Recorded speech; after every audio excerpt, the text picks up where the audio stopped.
Nakatutok ngayon ang buong mundo para sa paghalal ng bagong Santo Papa ng Simbahang Katolika. Para sa Update Live mula sa Vatican City, nasa frontline ng balitang yan si Cheryl Cosim. Cheryl, nagsimula na ba ang misa dyan?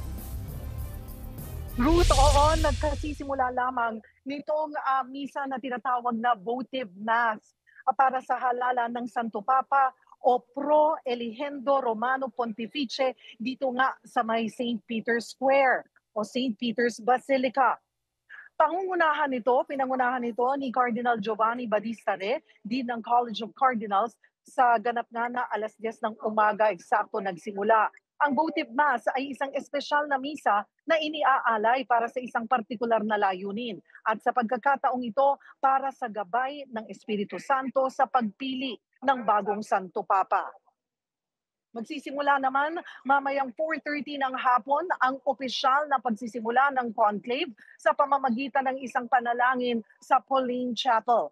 Magsasama-sama ang mga cardinal electors upang manalangin ng Litany of the Saints bago magtungo ng formal sa Sistine Chapel para sa proseso ng halalan.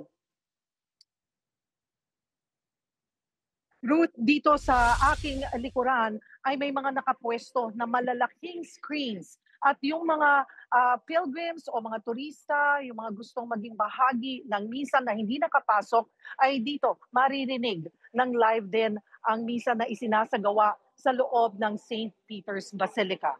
Ruth. Yan po ang ulat ni Cheryl Cosim mula sa Vatican. Mga kapatid, ako po si Ruth Cabal.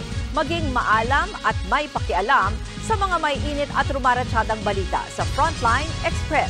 Para maging updated sa balitaan, mag-subscribe lang sa social media pages ng News 5.